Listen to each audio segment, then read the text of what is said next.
officially live. Make sure everyone's coming in clearly.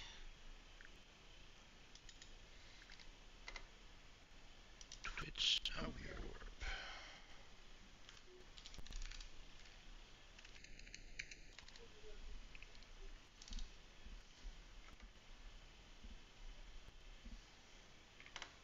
Did you post it, Mike? Yeah, I think we're live now. Yeah.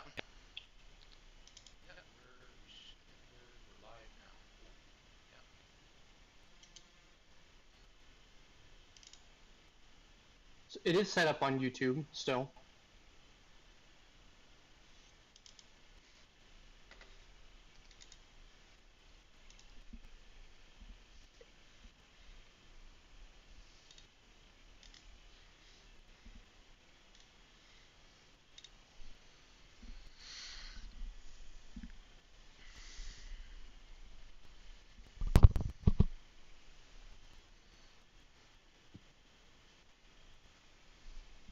Yeah, it says we're on streaming together. Looks like that's Oh, Mike, you need to make me not a spectator. In what? Oh, in the TTS? Okay, alright, I did my intro, so we're good to go. Awesome. We're not. We haven't gotten there yet. No, we should come up with an intro. Fast one. Well, Vincent has a loop, a video loop he'll play before he goes live, Mm-hmm. and like Yeah, a whole we screen. can set that up. We can. Yeah, the best way to do it, the way I did it was like I just used Canva. I'll just be Canva is the best thing that I've ever discovered in developing marketing materials.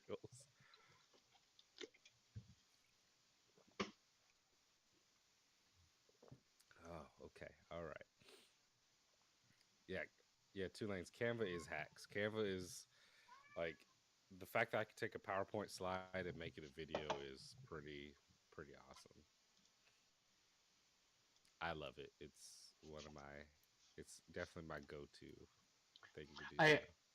I actually messed around with it a little bit the other day to see how the little AI like you can put in all your own clips and it just edits it randomly and synced up with the music to see how that works, to see if it's like janky or not, and it actually was not terrible, like a starting place as far as like your video, and then you can go in and actually tweak it to be what you want.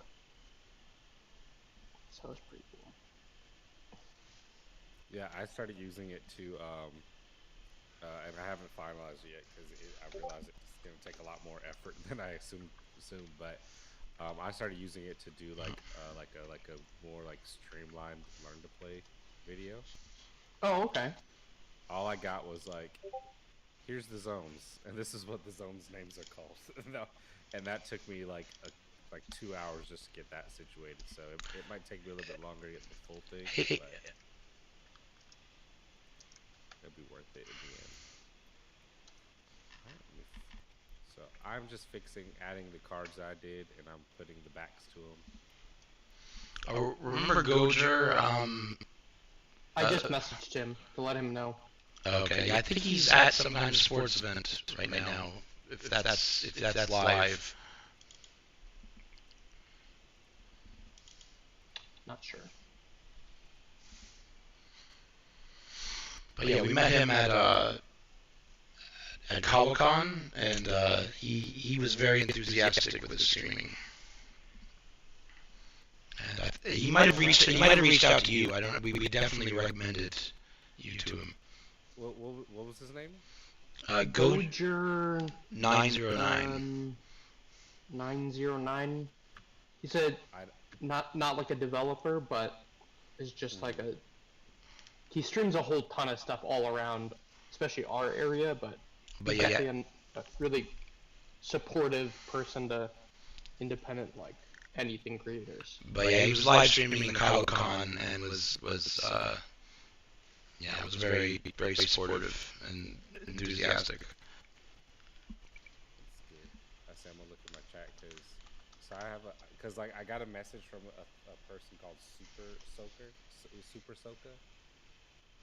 and I was like, and I wasn't sure if it was a person because I do get like a lot of bot messages on Discord now, Oh yeah. and they just sort of reached out and they're like, "How's your streaming going? I'm a fellow streamer and I just achieved partner," and I was like, "Oh," and I never replied back because I was like, I don't know if this is legit or not, so. I gotta find that window with the chat window. What is that? Honestly, I will say it's funny that these bots are getting like way more like aggressive, like with like trying to get you to do stuff. Yep. Like I think when I went to Yeah, Kickstarter, they're just data mining. They're just taking. They get you to click on something and. Yeah, the funny ones that so well, I have two funny ones, but like so during my Kickstarter, I got a whole bunch of bots that just like would reach out to me, asking me to like join like sites to get like they're like we're gonna help you get like people to fund your game, and I'm like no, I'm okay, and they're like well it looks like you're not getting funded so you need to do it right now, and I was like no, I'm good, and I mean they would like message me like every hour to try to get me to do something. I was like, nah, we're set. Oh no, it's gonna fall off the table. And then the funny ones is like I'll get like random like messages on Instagram or Facebook where it's like just a random girl account. It's like, oh, I know you from high school, and I'm like, I've never seen you a day in my life. Yep, So they're quite they try. persistent. It's an entertaining discussion to have because I deal with a lot of AI at work, AI topics at work, and whenever people bring it up, like how they're using it in their day-to-day life, it's really hilarious to me. Someone told me the other day, they're like, yeah, I have an AI boyfriend, and I was like, please explain this one, please explain it. And they're like, yeah, I have like a bot that like they just talk to it and it gives them like words of affirmation and asks about their day, like just casual stuff. And I was like, this is what we've turned to. This is what we've become. It is, and it's really odd too because it's like I don't know. I've tried using it for like different things, Mm-hmm. and it you really have to like still make sure it's actually doing things right. Mm-hmm. You know Oh yeah, no, that you don't just like trust everything that comes out of it.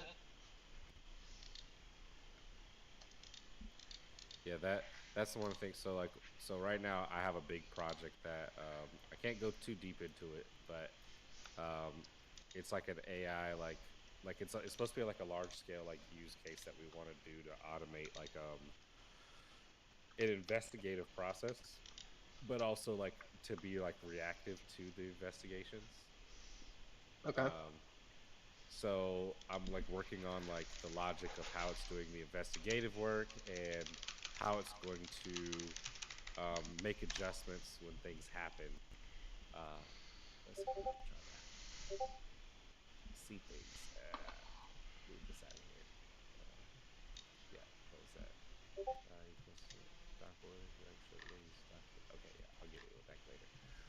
But yeah, no. So I'm trying to go through all this logic, and it's funny because we're still investigating how we're going to use AI and how like we don't want to use a third party company. We want to do it ourselves.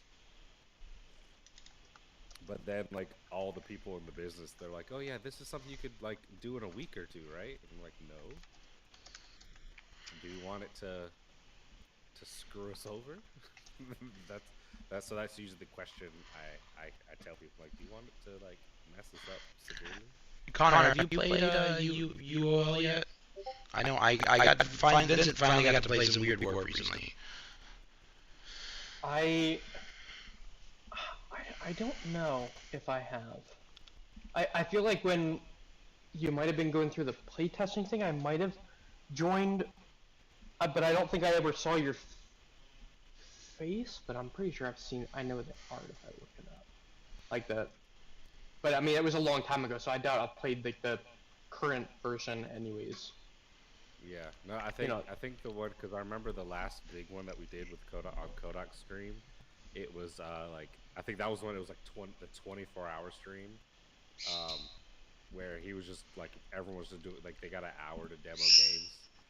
So I know that, Yeah. like, I did it for that, and it was like, I didn't have enough art, so it was very generic at the time. So, and I think I remember looking at like the video that he posted of like play testing it, and I'm like, oh, it's just gray everywhere. So now seeing like what I have, so like actually looking at it, because I have my TTS screen up, and looking at all that's done right now, like I'm pretty impressed. Like I'm like, there's a lot here that I'm excited to have.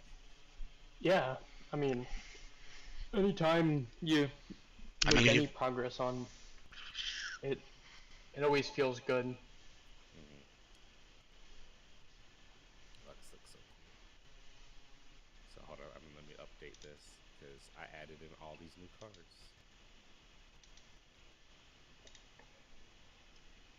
Hold on, did I do this one? Was this the white bag? Oh yeah, I gotta fix all these. And I never update this when I'm supposed to. Go ahead. Oh, I was gonna just to Mike. So I remember I told you about that other game project. The one that. Oh yeah, your uncle's game. Thing for Yeah. 30 years. So I'm gonna ask with my my wife, and I've been meaning to reach out to Esteban.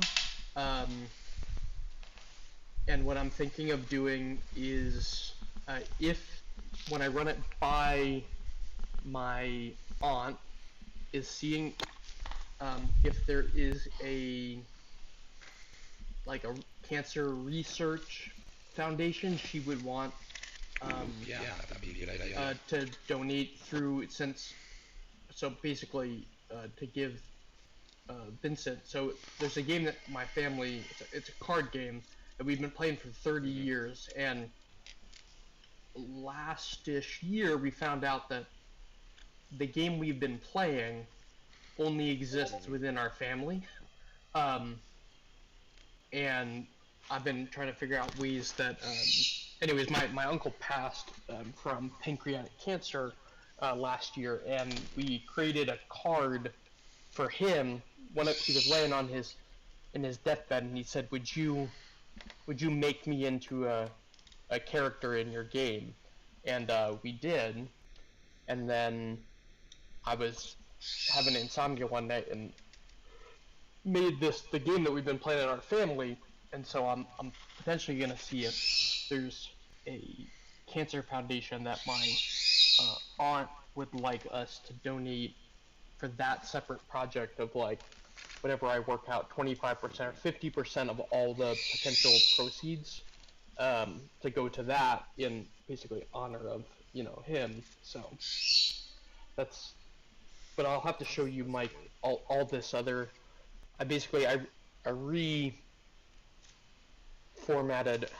like the name and kind of like the theme and everything, and I actually designed some of the cards already, like the player poker deck cards already. So. Lube is one of our Patreon supporters. Yeah, I was just talking to him on Discord.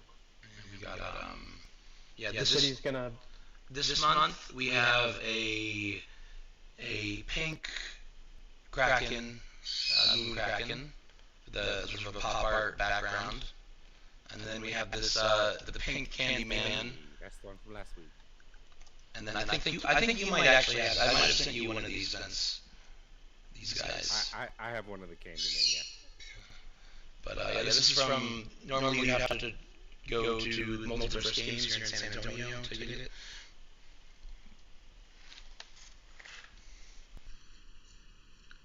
And Yeah, and then this month we also have these stickers we're throwing in. They were back from Con. We had some extras, so I'm trying to throw in. I try to throw in little extras there. Just I think surprise value is yeah, exactly.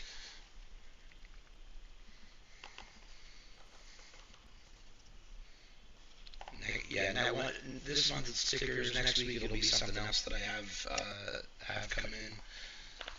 Little bonuses. Yeah, I need to, because I think I mentioned that um, first convention this year is going to be MomoCon. And so I'm trying to like think of like, because I know the people that usually at these conventions I go to, so I'm trying to find ways to do like cross collabs with like other like vendors at the convention. So there's this one guy. He's actually in one of the chats with us. The Vindicated games. I don't know if you've seen him in Kodak's channel or not. Yeah, I think so. I think possibly. But yeah, no, he's popped up every once in a while. But so he lives near me, and the funny thing is, his name is Vincent too. And we never met until like recently. And he puts out like he has like this anime style IP that he does. So he has multiple games that like not TCGs, but just kind of random like party games that he puts together. And so we did one event together, and we were on the same row, and it was like trying to get traffic to go through. And I was like, all right, dude, I got an idea. I was like, if we're gonna be at the same event, I was like, we need to have it where we have a cross promo between the two booths. So if they go to his booth, then they would get a card for their game for one of their games with my character. And then they're like, well, hey, if you like our characters that we have, you can go back to his booth and get this card, and then vice versa. So basically, whoever comes to the booth first, then we do our pitch, and then we're like, hey, here's a promo card, and then go check out this other booth because it's a crossover with them. So it kind of like forces that. Yeah, that can definitely help. I'm gonna try to figure that out. I think Connor, Vincent, and I already like discussed possible crossovers. Getting a whole like indie card cinematic universe, I guess, going crossover universe going. We're trying to be the Avengers. Okay, I definitely know a few other. I mean, one of the big themes that we've been discussing, and Tulane's also been part of this discussion, is like finding ways for other indie devs to lift each other up, because I think Vincent, you and I both kind of realize it's not a competition. It's we're trying to we want everyone to work together. Exactly. Especially with Big Three and kind of the way they just have a monopoly on everything. Well, yeah, that's what the competition is against. Yeah. Wizards and because Konami and Nintendo. Well, I think even like beyond that, what was I gonna say? Oh, I might just build a new deck tonight. Even beyond that, because like you think about a lot of these games that like I'm just gonna pick three that are kind of successful, but you have Alpha Clash, you have what is it? Alpha Clash, you had MetaZoo, and then you have Flesh and Blood, and you have these games that were all indie games at one point in time in their aspect, and it just so happens that they got picked up by a group of people, or it got a boom, and because of the boom, they got into the running with the big three, and I think that's a really cool. Like, except for MetaZoo, they're dead. They're dead, but they're coming back. But yeah, I don't know what they were thinking. I don't know whoever was thinking that was a good idea. I saw those new cards, and I was like, these look ugly. I mean, like they look like they just took. Go ahead, sir. Not to shame them, but I mean, I never really liked how they approached the look of their game in general. It always looked super like quick and cheap, um, and I don't know. It's just a mess. It's like, why bring the drama that they all brought into like potential indie developer scene? Because it kind of just makes a potential bad name of like they see. I don't know. I have some mixed views on how that potentially uh, can harm like you know new games coming out on Kickstarter and stuff like that when those types of things happen. You know. Mm-hmm. Well, I think like, and this goes back to like, because like I've been interviewed a few times about like the scene and stuff that goes on, because if you're coming from the perspective of just a person that plays games, you're only going to have the perspective of like the consumer. When you start getting into the meat and potatoes of like, all right, this is hold on, I'm multitasking, trying to talk at the same time. Please supply the image you're. Oh my god, no, that's not what I want to do. Hold on, once I get update workshop. Oh yeah, that's how you do it. Update. Okay, I was updating the TTS page. Um, so yeah, so because the thing is, I think MetaZoo gave people hope. It was like, oh look, this game was just an indie game that people Came out during the pandemic too. Community. It came out during the pandemic, and then all these people were like, hey, I can't buy Pokemon, but this is Pokemon-esque. Like, let me buy into it. And I think that like that kind of gave a surge of like, hey, this is something new people can pick up. And on top of that being like that kind of new factor, you also had the fact that it gave these creators like, hey, maybe I could just make a TCG. Yeah. But seeing how like a lot of them, and I think Two Lanes brought this up. I think we were having a discussion like a few weeks ago on the topic. But you have all these games that came out, went to Kickstarter, and people just started funding them because they were like, "Hey, it's a new TCG. I want to play something different. I want to get away from Magic or Pokemon or Yu-Gi-Oh!" And all these games are coming out, but then the people either didn't get the product, or when they did get the product, the community wasn't there, or they actually got to play the game, and the game was not balanced in a way that was going to make it sustainable. Well, I mean, it's just because a lot of people think, yeah, go ahead, sir. But I mean, yeah, that's. I mean, honestly, we looked at like all the market of like after MetaZoo was launched and selling in game stores is when I was heavily playtesting the game weekly at a local game store. The same that was like MetaZoo was playing. That was our beta testing. But I mean, it's the same thing. Yeah, it's like it gave people hope, but like we're saying now, the issue is the product either takes forever to get. Most other games takes forever to get to the people who supported it. Isn't balanced, is like not a great product or whatever, and it makes it harder for now people to in the future trust really supporting these other games. And Oh yeah, no. Even at conventions, like I go to conventions and I enjoy I enjoy talking. A lot of people tell you I'm very extroverted when it comes to like being sociable and whatnot. But the one thing I hated doing is like explaining to certain people why I'm doing what I'm doing. Am I legit, and why am I doing it to be more sustainable? So the biggest one was, oh, why don't you do a digital card game? Well, I don't have the money to do a digital card game, so thanks for not really thanks for thanks for not seeing my product and then tell you. Yeah. But the other one was like I would always say, like, people would come up, they say this game looks, they would come up, I'd tell them about it, I'd sit down, I'd play with it, they would check out the product that I already had, and they're like, yeah, I like this, is pretty cool. But then they were like, well, I don't want to support it unless I see other people supporting it. But then I'm like, well, yeah, then one person, yeah. if you don't support it, then how are other people gonna support it? And they're like, well, I want to make sure, like, before I like invest into anything, that people are like actually playing the game and it's worth my time. And I would have these deep, like 30-minute conversations, which probably was counteractive for me to have these conversations.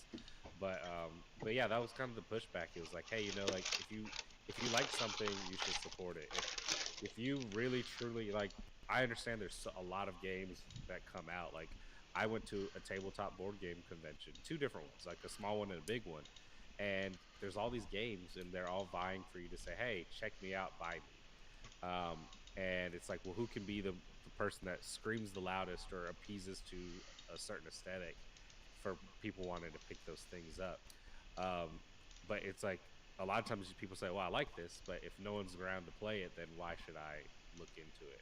And I think that's where it goes back to, like, you need that community of like, hey, it's you catalyst. You have that one person that says, hey, I like this and I want to do something with it. And they pick it up, they go to their local game store, they play it with other people, they play it with their friends, and they start building that community.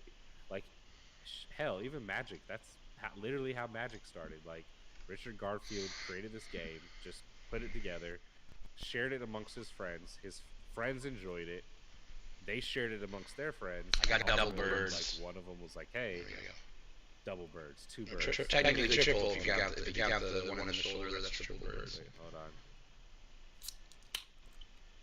I'm double fisting drinks. Yeah. I forgot to open my beer.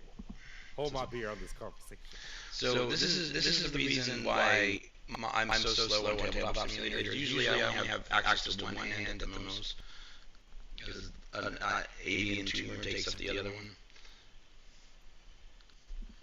And today you have 2. Yeah, in this instance I don't really have any mobility.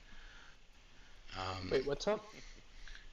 Oh, the birdos are too many birds. Yeah, but see, the thing is, people like bird animals on streams, so you know, this could give us some people who do dances, do the buff baby dance. Yeah, so I learned. So like my highest viewed stream was when I had the one where my friend Auburn joined.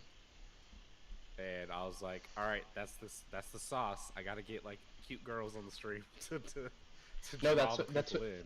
That's it. I mean, we joked years ago that like if had one of us been a girl with boobs, we probably could have sold the game 10 times over. You know, it's like.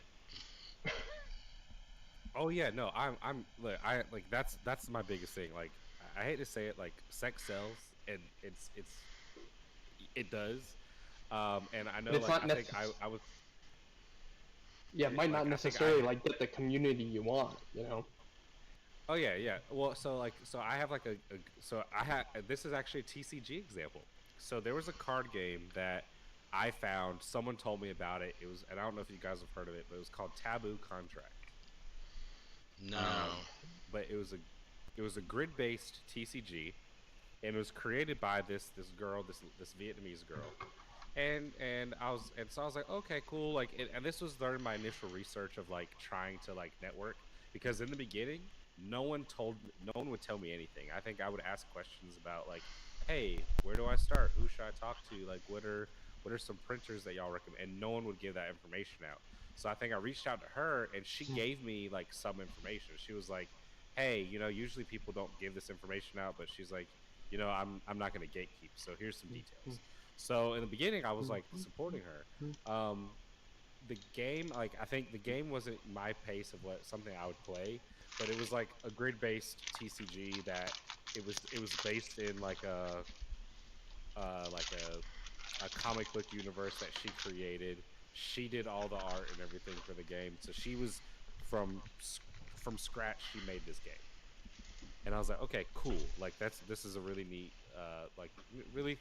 definitely an indie TCG. And she had a solid following, and I was like, man, like she's worked on it for a year, and she had so many people interested in wanting to play the game. And I was like, and part of me was like, yeah, cute little girl.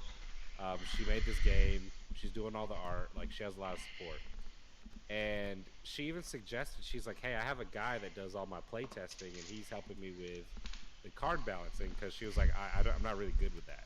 And so I talked to him, and the way he talked about her, it was like, you know how like they make jokes about like the Discord kitten and like the mod that like is like, he was like that. And I was like, all right, this is like a really weird relationship. Like, he was very overprotective of her. He was like, hey, I don't mind supporting with your game, but her game comes first, and if she calls, I'm gonna do this, that, and the other. And then I later found out that she was an adult content creator, and I was like, oh, That's it. this makes way more sense now. And what she was doing was she had the base game, but she would sell promos through her content sites. So she was like, "Oh, hey, if you want this exclusive card, you have to subscribe to my There's an idea, whatever site she's using." We can get an OnlyFans. We're OnlyFans. Oh god. Sell some adult promos. We can talk to Rob about that. Find someone that's into like tentacles and just be like, "Hey, like be the mascot on that side of the game." And what really sucks is for like I think the game was finished, and the guy that was like doing all the testing, balancing, like they did like this little promo pack for all her like Patreon subscribers, and the printer that they used different card sizes. So when people got their cards, the cards were all different sizes in the pack, so they weren't consistent. And the guy like went on a rampage in the Discord server for anyone that was talking crap about the game, because they're like, oh, hey, if you guys can't get this right, then is the game gonna be like successful? And he just went in, and I think he tore that Discord down to the ground. And I think the last time like I actually reached out to her, I was like, hey, haven't seen anything updates about your game, like are you still working on it? And she's like, no, I've abandoned it. So I guess like it was a really bad experience going through that process.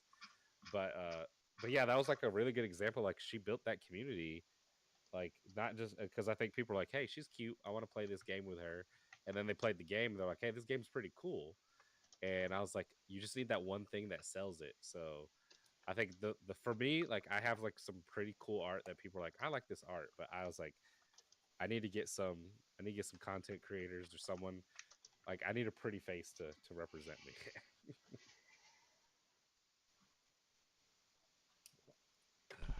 Do we want to get a match in? You could teach Connor, and be a good way to teach your audience. Yes. So let's see. Hold on. Let me pull out. Teach what, Connor? His universe? Yeah. And if you have time, maybe you could square off for some Wyrdwarp. Get a couple. Get both matches. Get both games in. So yeah, I can. So the TTS room is just capital U, lowercase OF, and then capital L. Okay, hold on. Let me go back to the main menu. Oh, and TTS just decided we don't want to go to the main menu. We just want to crash. I I think that happened one time. I was like live playing a game, and it was like the final turn, and TTS crashed. And they're like, Vincent, you crashed it out because you're about to lose. I was like, no.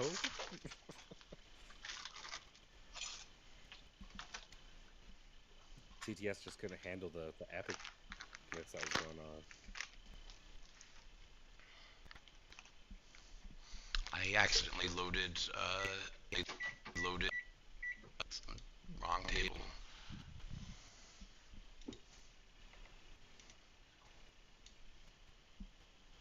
What is it? It's going to be capital U, lowercase OF, and then capital L. And then the password's going to be 1122, because I'm basic.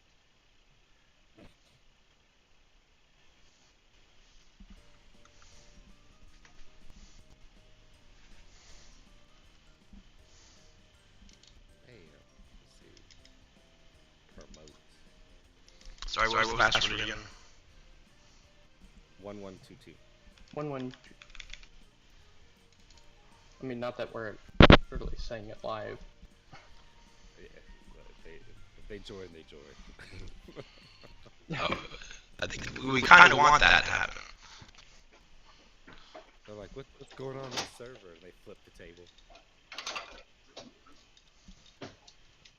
Also, if it's taking a long time to load, that's my bad, guys. Oh, I'm sure ours is worse. All the moving card backs. Well, so it just loops the one file. So, but I'm sure it's not easy on the CPU.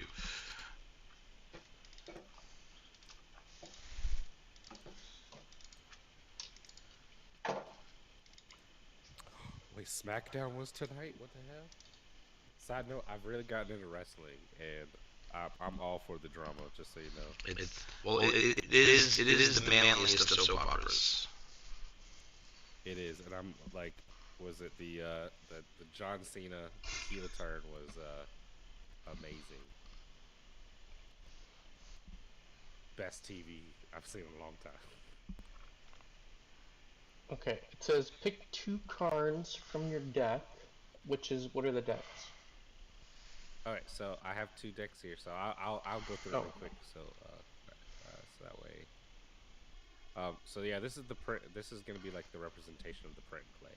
So that way it'll be easy to. So you have your main deck. It's a 40-card deck. You have your barriers, which is a 5-card, like it's basically your health pool. You got these tokens. The tokens will just set to the side, and then you have your reaction deck, which goes to the side of the deck.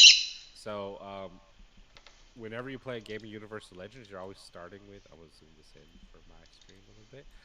So you're always starting with 2 cards, so you can pick those cards. So it kind of gives you a way to kind of strategize, because there are cards that give you benefit for being in the in your energy zone.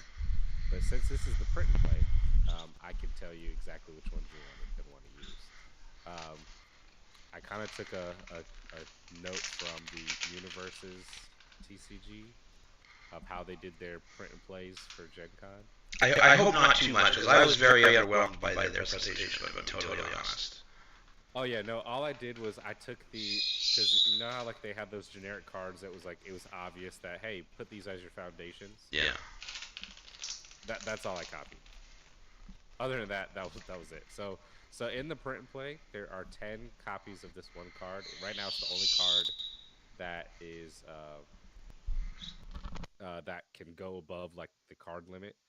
But basically, this is kind of to give away to say like, if people see this card in their hand, this is the obvious card to put in your energy zone, because that's the part that made it difficult for new players to really get into the game. Because when you say, hey, any card is resource, and they don't know what to put down because they don't know what's gonna fail, then this kind of makes it easier to say, hey, if you see this card, put it down here. If not, you could put anything else. But this kind of gives them that like reward of like, hey, if I do this, I get a special benefit from it. So you pick 2 of these. So we'll just take 2. This will be your starting cards. And the effect that this card has is whenever you play this card in the energy zone, you get to draw a card. So it's the only card that does it. All the other ones just have benefit like that you can react to. But this is what I would tell people, like if they're learning to play with this print and play style deck. Okay. So normally in a more competitive game, you could pick any card, and like there's some strategy to what you're picking. But because I didn't want to confuse people way too early in the game, or just teaching them, we're gonna do it differently. So. All right, so after you pick your 2 cards, you shuffle your deck. I'm gonna flip it. Shuffle the deck, and you'd put it in your deck zone. Have you played Yu-Gi-Oh before? I mean, yeah, Okay, long while ago. So you know how Yu-Gi-Oh has an extra deck where it has like your fusions and your fusions and like your synchro monsters exceed like your extra deck monsters. So we have a deck similar to that, but instead of monsters, it's like your spells and traps. So it's all your cards that you would use to like extend your plays or react to things that would be happening in the game. So normally it's a 10-card deck. For the print and play, we just give it 5 cards. And where is that? So Is that deck? It's it's still in here. So it's Oh, okay. there it is. So turn around. So Basically, a side deck. So yeah, so it's basically a side deck, but instead of monsters, it's like your abilities. Because you, as the player, you are a character in the game, and so these are your abilities that you can do to support the units that you're playing. So the actions. So I think you have 1, 2, 3. Technically, a 4, but one of these is like a dual version of it. But actions are cards that you can only play on your turn. So basically, it's a sorcery style card. And then reactions are cards that you can play in your opponent's hand. So the only reaction that we have for this one is this alpha reaction. So these are special cards that you can only have one alpha in your whole deck off to the side right here. And basically, this kind of gives you your bombastic play. Like it's bringing out your big support unit to like kind of help you fight in the game. What's an alpha? So usually alpha reaction. Okay. Yeah, so usually you what is it? Like you can have any actions or reactions in your deck. But the alpha basically, if you have this one and you have a card that you have another card that's an alpha reaction or alpha action, you couldn't have it in the deck. Like you're limited to the one kind of alpha card. Oh, okay. So you couldn't have a side deck with 10 alpha cards and you could only have one. Got it. Okay. All right. So we got that. And this deck you don't shuffle because you can look at it at any point in time. It's your, because like it said, it's your abilities. So like at any point in time you can say, hey, I want to use a card from this deck. And what about this thing up at the top? Okay. These So your barriers. Location barriers. Yes. So this is your health, and beside of your health, it's also how you do your deck building. So from a deck building standpoint, because you're always going to have 5 barriers. If you have all 5 colors, you can build a deck with any color in the game. But there are cards that have requirements, like barrier requirements. So they'll say, "Oh, I need 2 red barriers." So you'd have to give up a color and include a separate red barrier, so that way that card can exist in your deck. So it kind of gives it's like reverse magic, almost, with the deck building. But beyond that, that's all. Like for the color aspect, it's just for the deck building. So then when you're actually playing the game, you both would take your barriers, you'd shuffle them up. And where does it say the types of barriers on the cards? I guess there's like a little star thing, an energy spire. So I need, these are the old art for them. I need to add the symbols to them. Okay. But the colors of them will say like they're blue or blue, red, green, yellow, or purple. So these are just the old ones that haven't been updated. All right. Can you but yeah, so can you make me give me the game master screen, or promote me and give me the game master screen? That way I can look over his cards and I can spectate, possibly give him hints on how to beat you. Bam, there we go. Yeah, let me change my color so I'm not cheating later. So now I'll wait till you come back.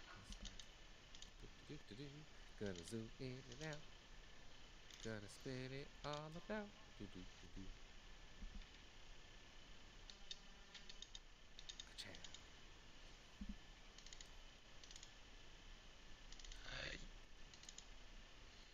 I don't know if I can actually see the game master one. I mean, I had 2 of them. I'll promote you. Oh, that's spectator. Game master. There you go. Oh, perfect. This way I can scrutinize your cards for the viewers. Be like, ugh, this one's ugly.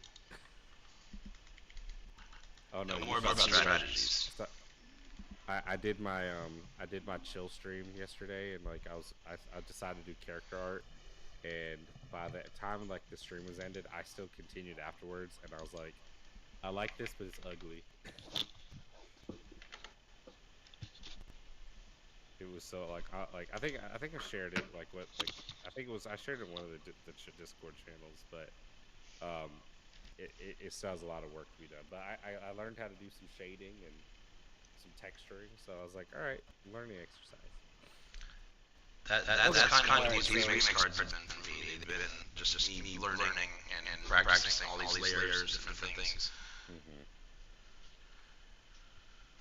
Yeah, it's what is it? It was very eye opening.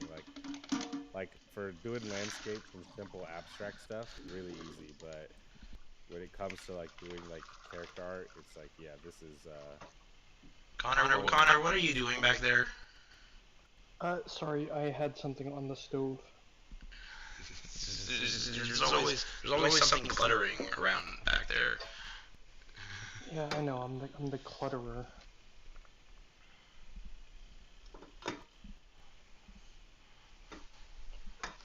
And I had to use the restroom, so I ran away.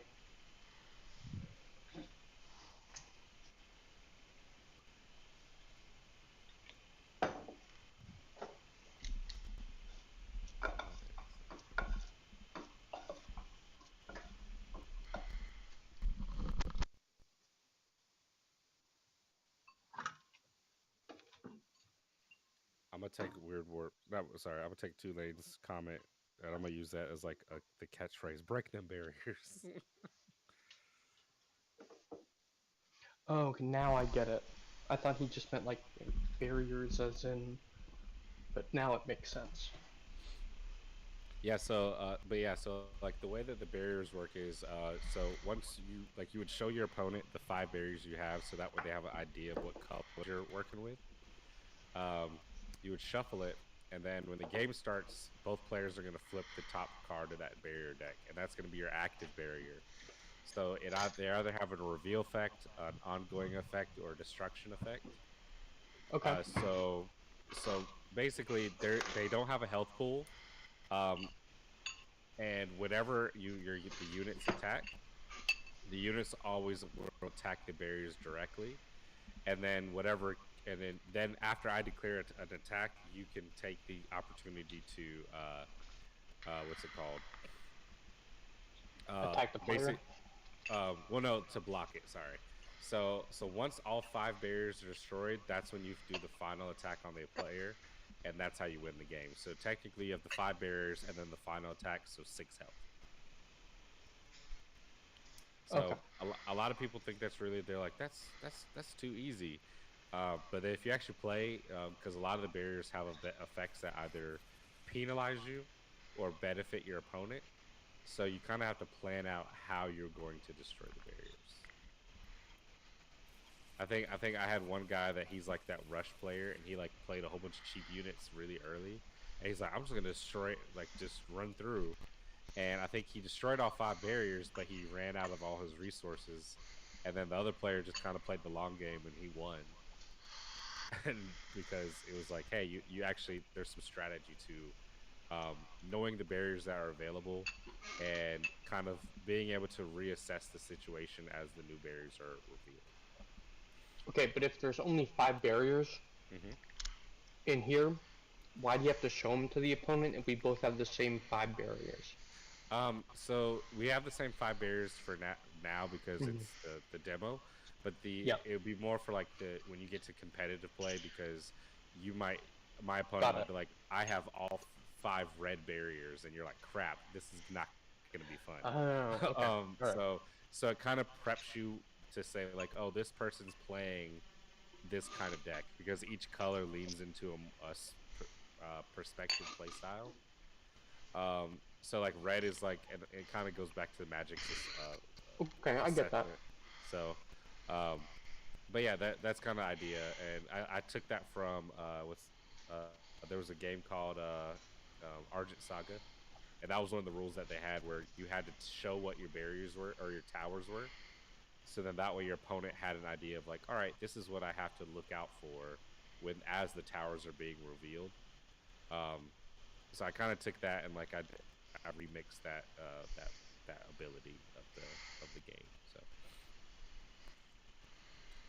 But yeah, I think that's kind of the initial rules. I think as we're playing, like I can explain anything else that comes up.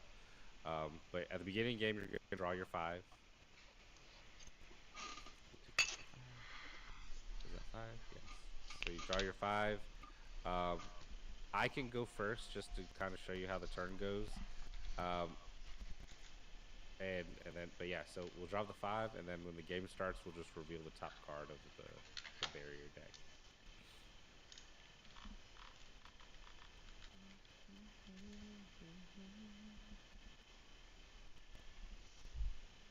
Okay. So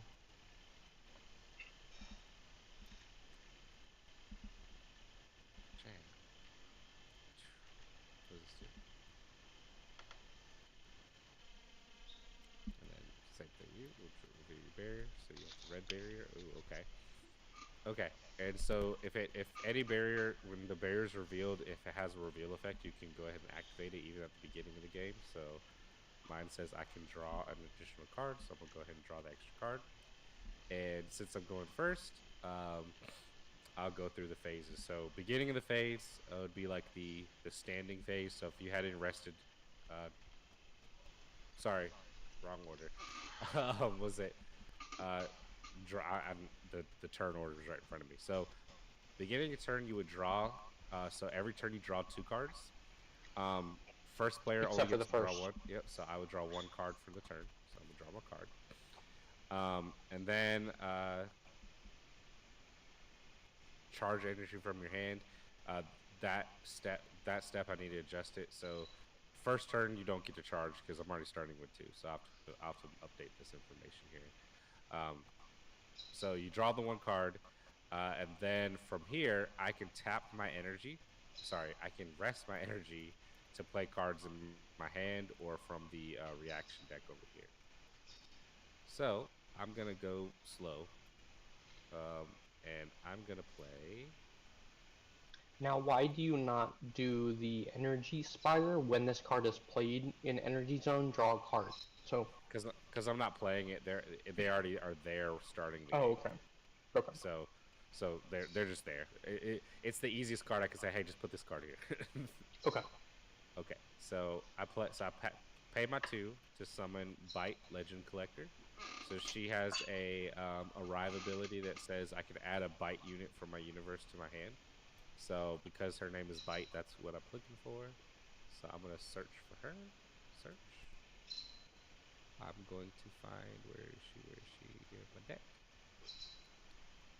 Yep, pull her out. That's what I'm adding. Add her to hand. There is no summoning sickness, but first turn I still can attack the first turn. And I'll go ahead and pass it to you. Okie dokie.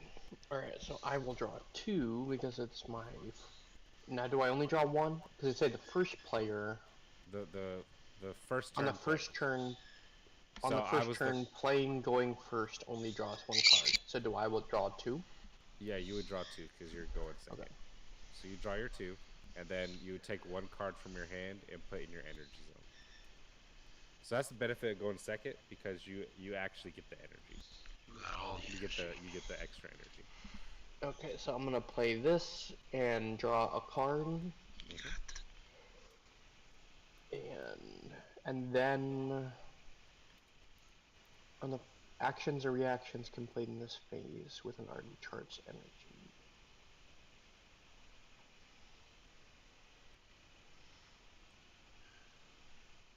So You yeah, may so play you could. units, items, anchors, and actions. To play a card, you must expend energy equal to the cost of the card.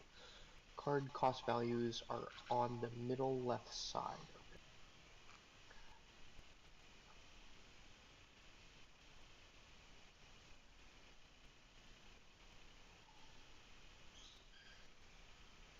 And I see the little shield and then swords. Is that health and attack or armor That and attack? it's health and attack. Okay, So got it. because a lot of people ask like because the barriers don't have health or anything. The health and attack is just more to kind of show like the power of the unit. So it's like if you played like a really strong and beefy unit, that means I'd have to fortify my board to try to take it down. Okay. So the health and attack are more for like the unit interaction compared to like doing the damage to the barrier.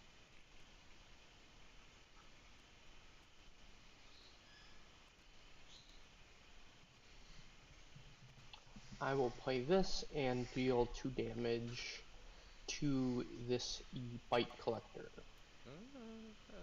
Okay. And then Dang, Mary.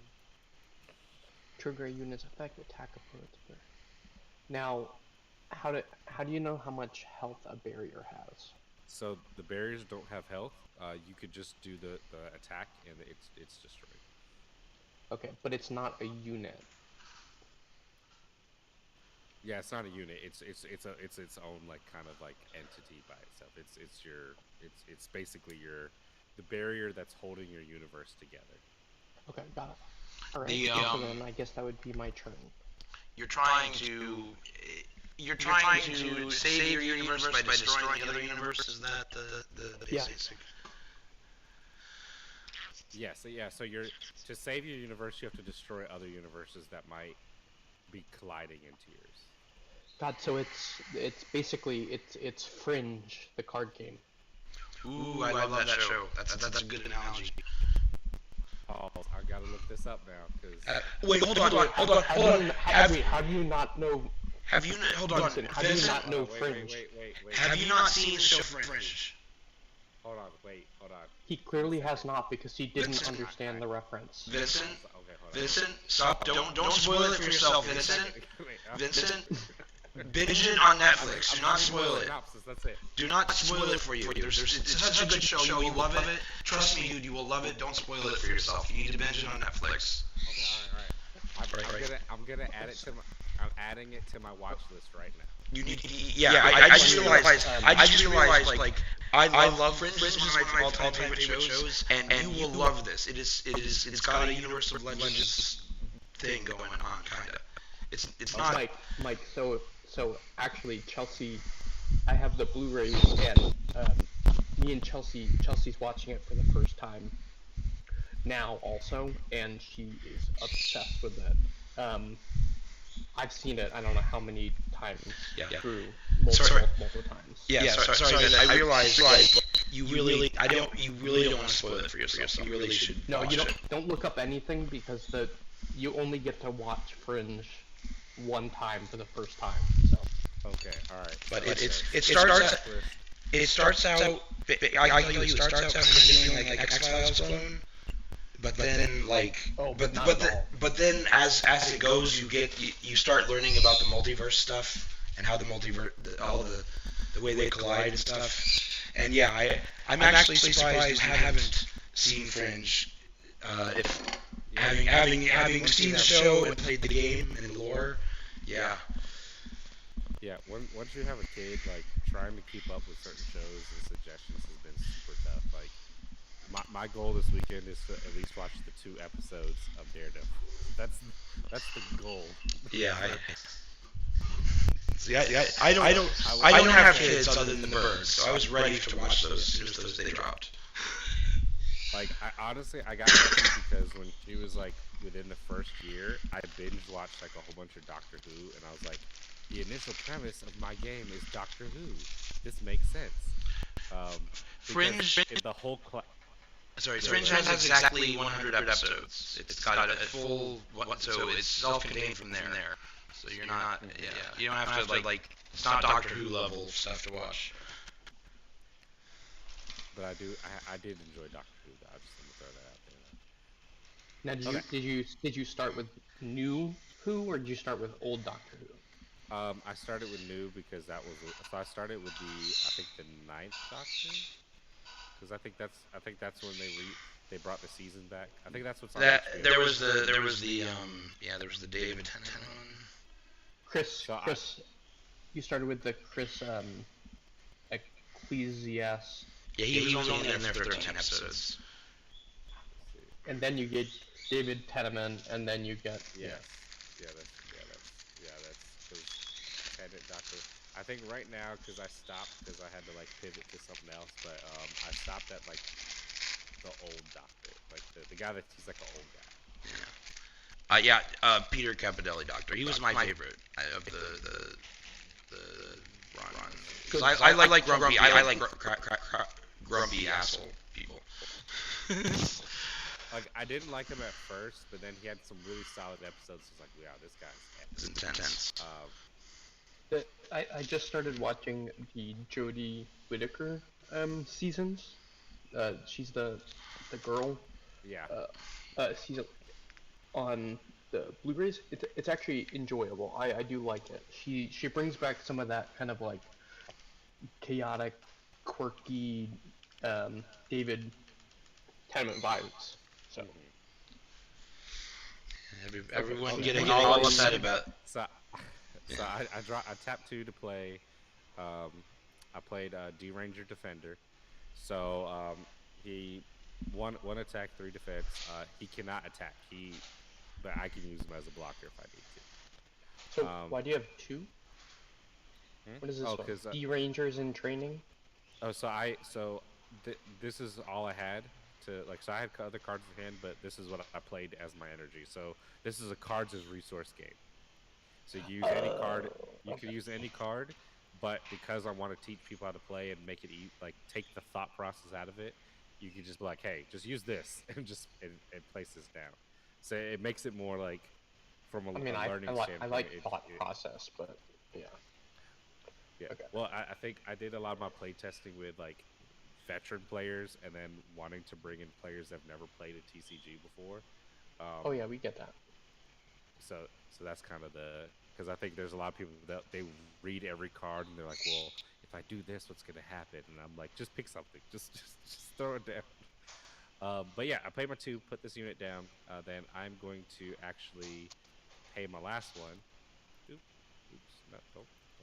do that. To flip this and play an action, so it's going to be Universal Enlightenment. So I can draw 2 cards, discard a card from my hand. So I'm going to draw 2 cards. And I'm right, because you can also play your actions in place of. You can do that anytime. Yeah, so as long as you have the energy to pay for it, then you can do it whenever. So that remember, just the actions are only on your turn, and reactions are on your opponent. It can be on either player's turn. I'm gonna discard this guy because he's pretty expensive. Oh, so you can discard also anytime?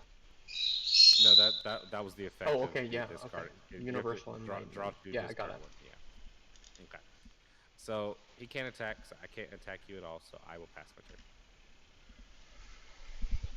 Okay.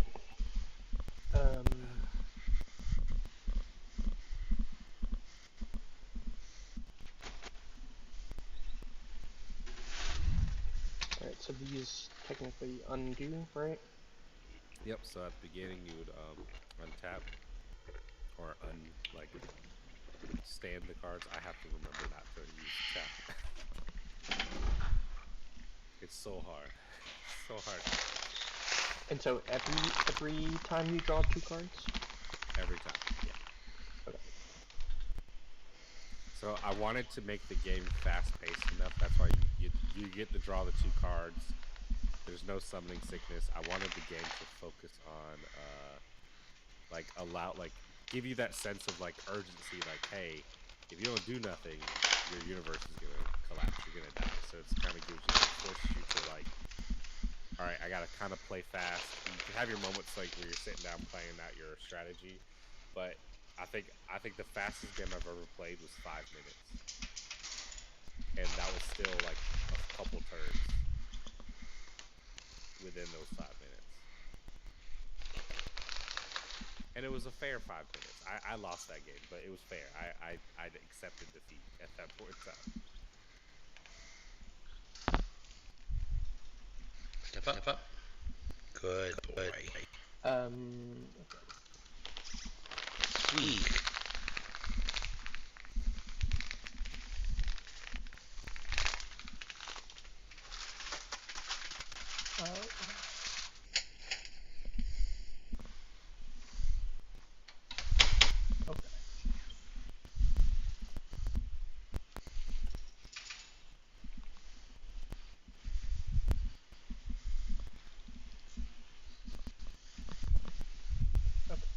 I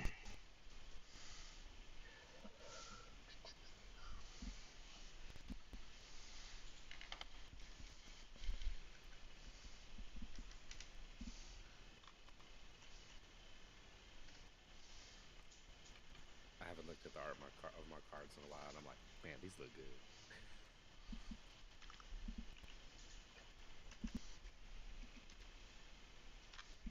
Oh yeah, you got the whole Alton source Jackson, scientist in training. Search your deck for a 1 cost.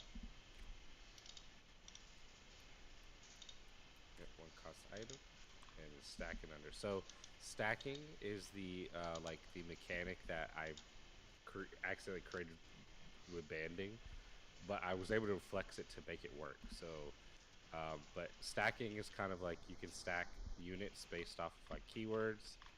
You can stack items, so it's like equipping it, and it basically adds like a level of like, hey, kind of what Digimon did, where you can either have a go wide strategy or a go tall, but instead of having a go ahead, sorry. Okay, got.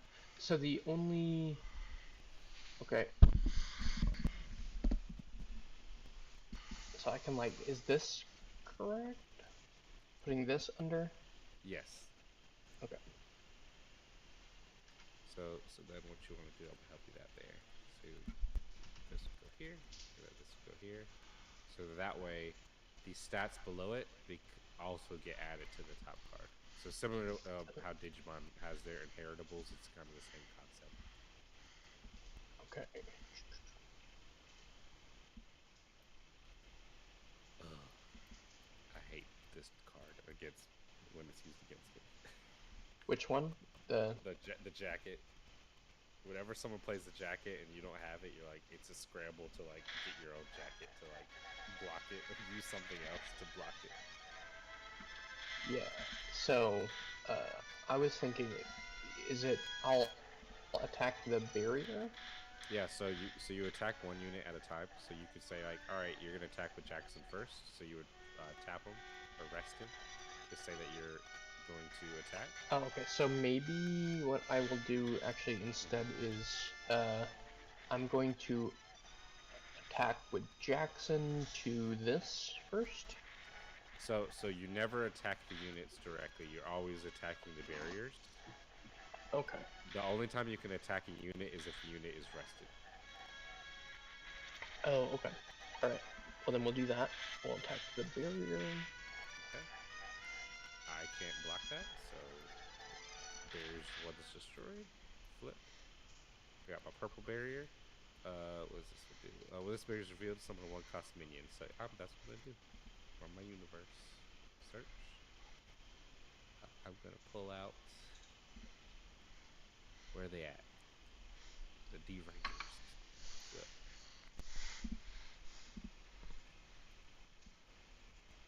So you as the player, you are actually a D Ranger. So these are kind of like your colleagues.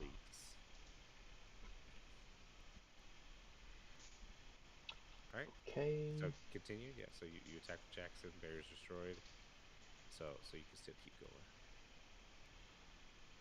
Ooh. Okay. And I'm gonna mobilize this under this. So for mobilize, and I think it's Yeah. on here.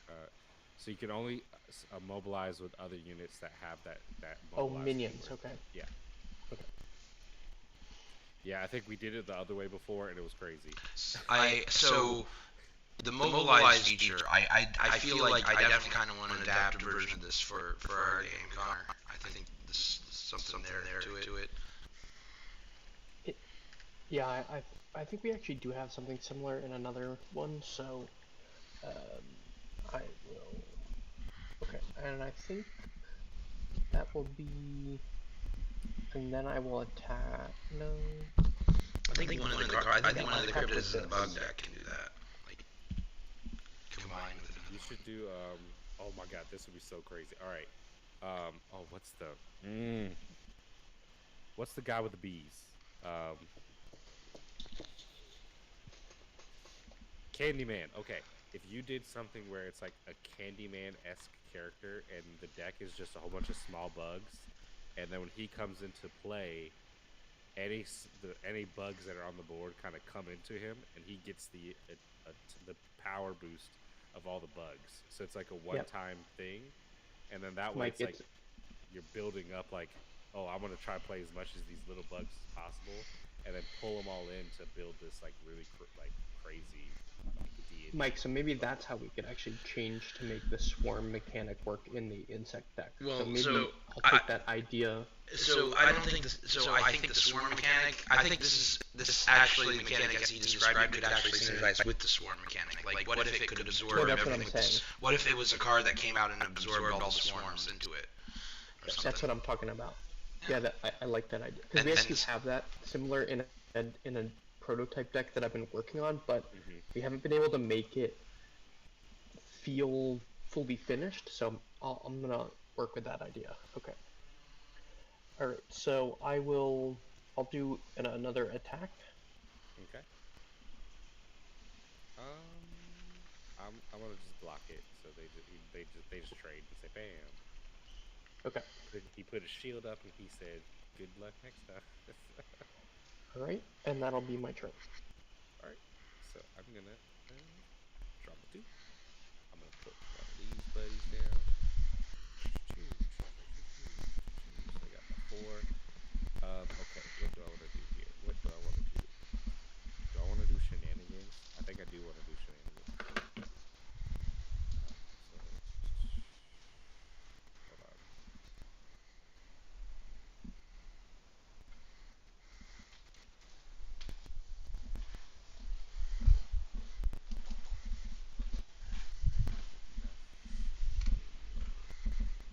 Okay.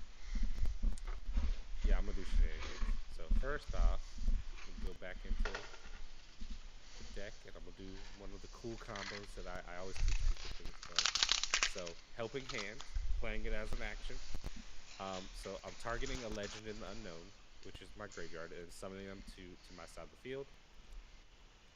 And I'm targeting, oops, not the whole discard, but I'm targeting the Zulu over here. So Zulu, when he comes into play, he has a Rabbit effect, and I can either add 2 minions from my universe to the energy zone rested, or I can summon 2 minions that have the same name from the universe rested. So I want to search first because I don't know if I have 2 with the same name that would work. Do I? Let's see. Oh, okay, so that's how it works. Okay. I read that card and wasn't 100% sure. Okay. If so this is your... Yeah, go ahead. Go ahead. No.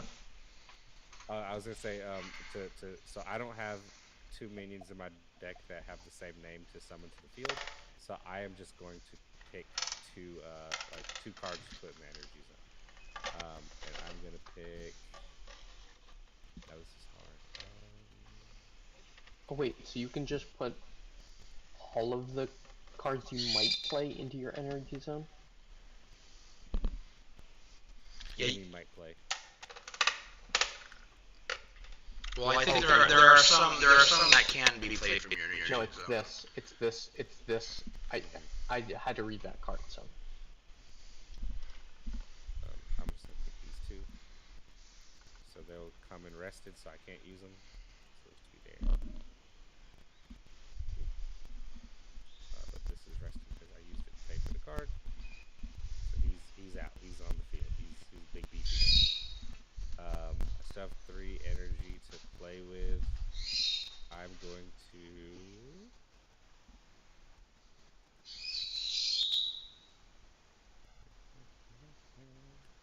I'm not going to play anything else. I'll just stand back up. You have the one guy here. I'm going to... Ooh, this is tricky. Yeah, I'll do it. I'm going to attempt to attack your barrier. What do you mean attempt? So, because you could block. So that's why I say attempt. Okay. I'm using magic to go for some odd reason. But yeah, I'm gonna attack. But I target your barrier for attack. So when I make that target, you can have the choice to block it if you would like. I'll block it Mm-hmm. I'll block Okay, it with this so dude. okay, so because he has 5 attack, and you have 2, he does 5 damage to your unit, Mm-hmm. and you would do 1 damage to me. So the minion would die. Yep, and then because it is going to be destroyed, I will Rhea's So you still have Watch. to pay the 3 cost for it. Uh, okay, well, then those types of things you probably write on it because it says it's reaction. Doesn't read Mm-hmm. like it is.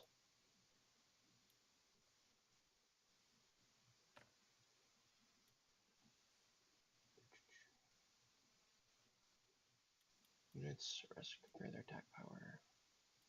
Okay, yep, that's fine.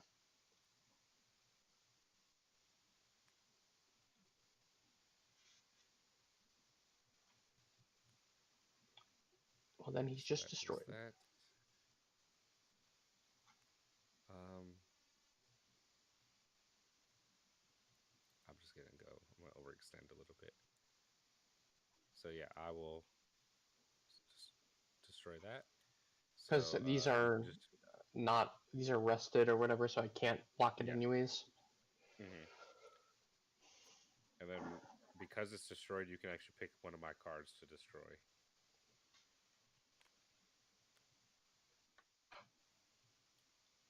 Oh, I'll destroy this. Yep, I saw that coming. um, so that's destroyed. And then when the purple one's revealed, you actually can summon a 1 cost minion from your. Oh, it's because you're searching. It's not gonna do it, so I'll do it for you. Oh, okay, sorry. But yeah, because the purple one's revealed, you actually get to summon a 1 cost minion from your deck to the field. Oh, dang it. That was, that was pretty cool though.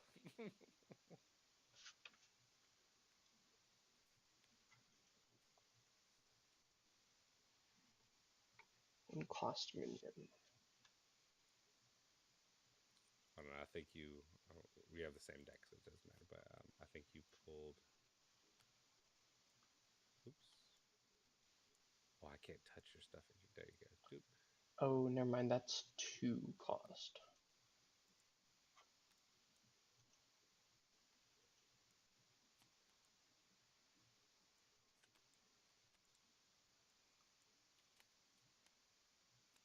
Oops. And then I think you absorbed that 1 minion. Yeah, okay, so D Rangers in training is the only 1 cost minion, it seems, yeah. Oh no, this was one in your graveyard because when you did the deck spread, it like absorbed all these cards. Oh, okay. But that is the only 1 cost minion, correct? Yeah, I think you should have a few more in there. Oh, There should be 3 in there of that okay, one I'll card. do this one. Oh no, that's 2 cost, never mind.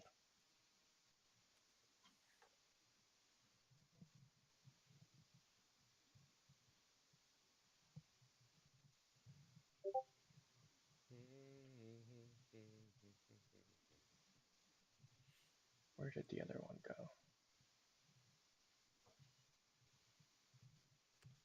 So I discovered City Pop today, and I'm obsessed. I do not know what that is. So it's like Japanese like pop music from like the 80s. And it's like the like if you ever see like clips and stuff where they're doing like the cyberpunk style like the neon lights of Japan, like that's the music, that's the style of music that they use for that aesthetic. Okay. So I'm like, it helped me get through a lot of work today. Okay. Okay, so all these things were resolved. So the bear is revealed. So I did my attack. I am gonna go ahead and because I'm afraid because I overextended. We'll rest 2, and I'm going to play another defender, just in case. And I will pass turn. Go ahead.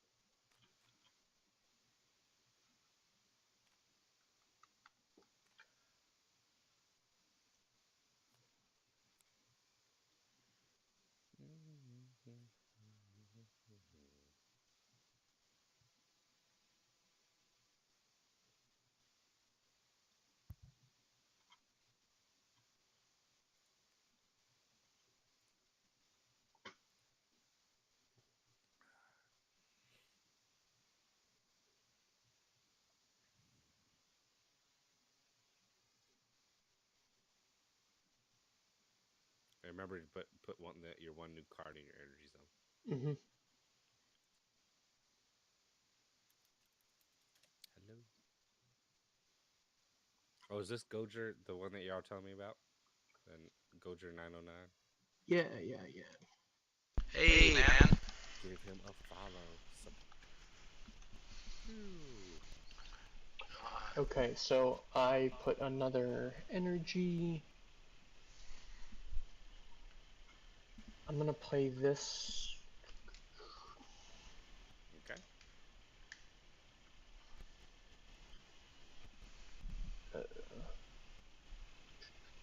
What's that?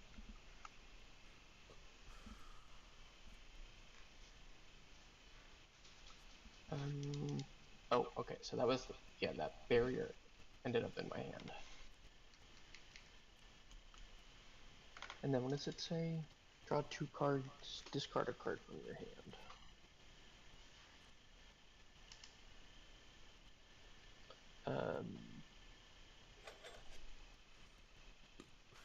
Yeah.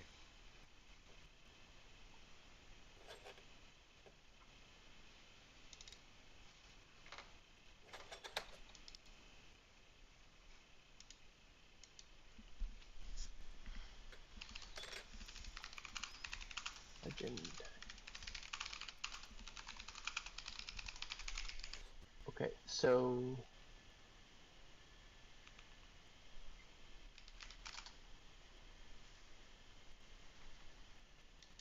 Okay, so discard.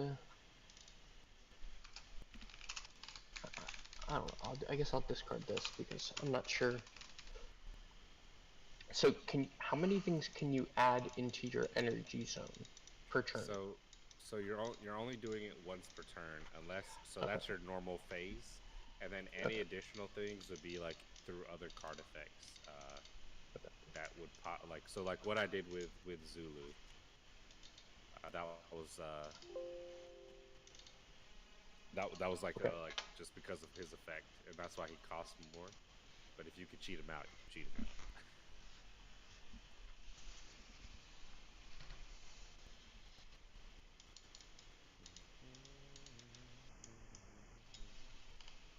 I don't know why it's not working.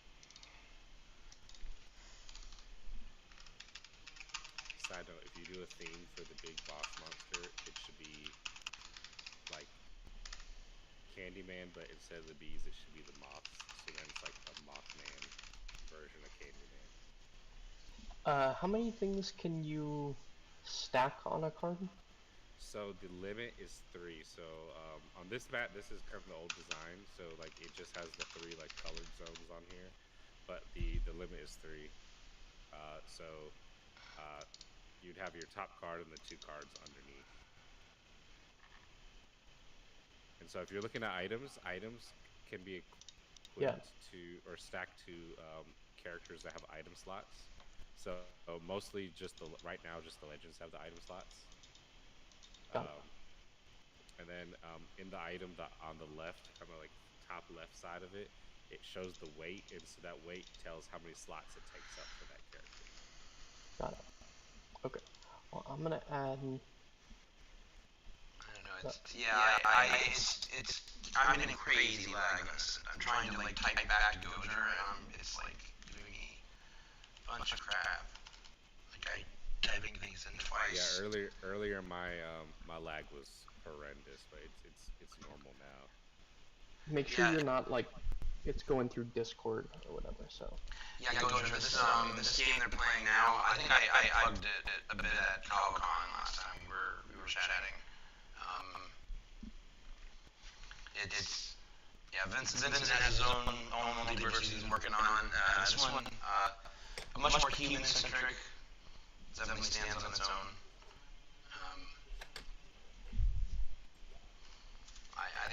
I think one interesting thing that I think is going to come from Universal's Legend is you get. I think as the sets release, you're going to get to see these characters in different versions of the characters, so you get to kind of see different aspects of them.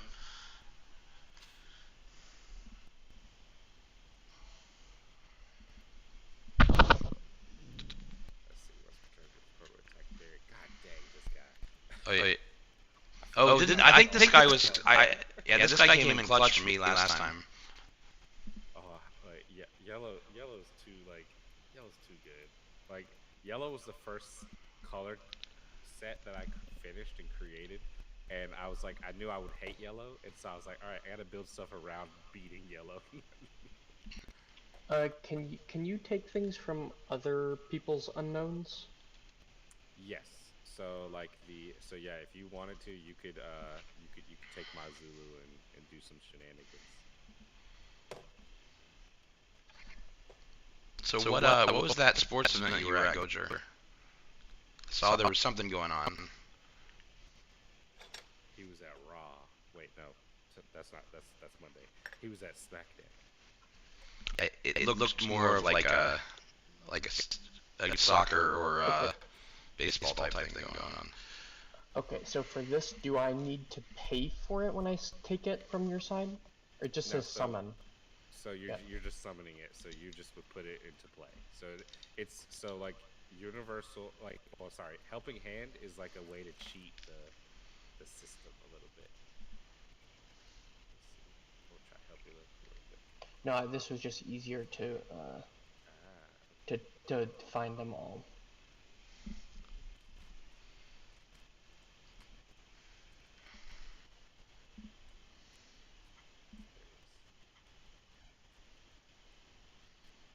Is that where the? Why is this not splitting? What is it? Are they stuck together? Hold on. For some reason, it will not come off. There it is. Okay, I got it. Okay. So does this card count that if I add it to my thing, does the vaporize work?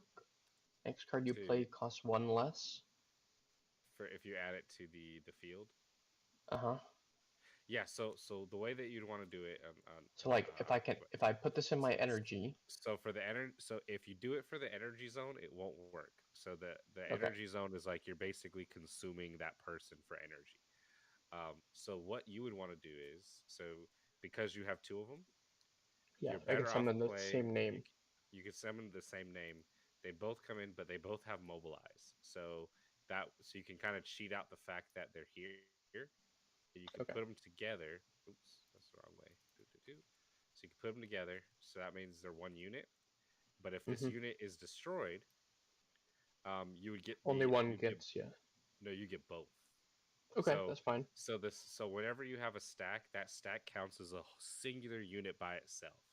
So if you had a stack of like multiple vaporize effects and the whole stack dies, you get the vaporize effects of all the cards that are destroyed. So you could do some really because there's a couple of vaporized cards, and so you could stack them all together and do some crazy. Since I played this, these are on my board. Yeah. So if you wanted to utilize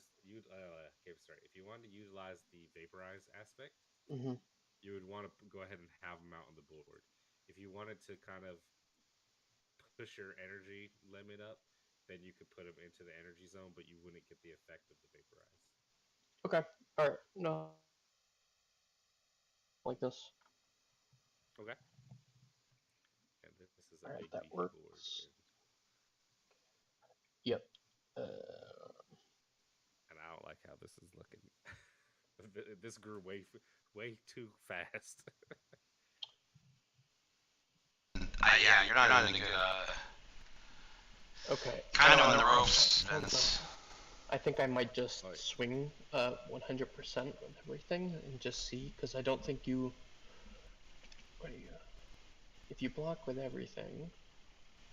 So I can only block with 2. So you technically have 5 attacks. So 5 attacks. So that'd be enough. So I could block 2. So I could live 1 more turn. Mm-hmm. And if things have attacked, they can't block. That's correct, right? So if they have, except this guy. Defenders. Yeah, the defenders, they just can't attack. But but basically, like, any card can attack as long as it has attack power. If the sword is 0, they can't attack because they don't have power. No, but what I'm saying is how to block. How does blocking work? Okay, so it would be similar to how Magic does, like, the exchanging of, like, when you attack and then I block, the attack of both cards is compared to the defense of the other card. No, I meant how can you decide if somebody blocks? Oh, so basically, because you wouldn't attack all at once, you would pick and choose. So you would say. No, I meant like can this block because it's. No, it's rested. So. Okay, that was my question. Rested. Yeah, if it's rested, it can't do anything. Okay. Yes. Okay. Yeah, that's actually, what I need. Now to think about it, let's see, because you could get the Jackson attack would go through 100%. I can't block that. Mm-hmm. And then 1, 2, 3. You can't block this. So I could block it. It's just my unit would be destroyed. That's all. Yeah. Oh, I suppose I probably could have put the sword thing on the Jackson too, because it can't be blocked. But yeah. No, I think the sword on her was the better bet because then. Okay. So like if all right, well, I will attack with this guy. I am gonna attack with this. Okay, so this goes away. And then you knew the new barrier. So this is just gonna give me when this barrier is destroyed, I could add the top card of my deck to my energy zone.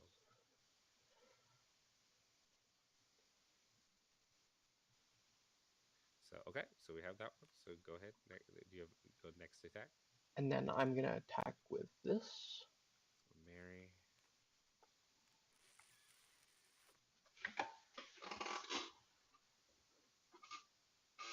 Jesus, either way, this is gonna suck.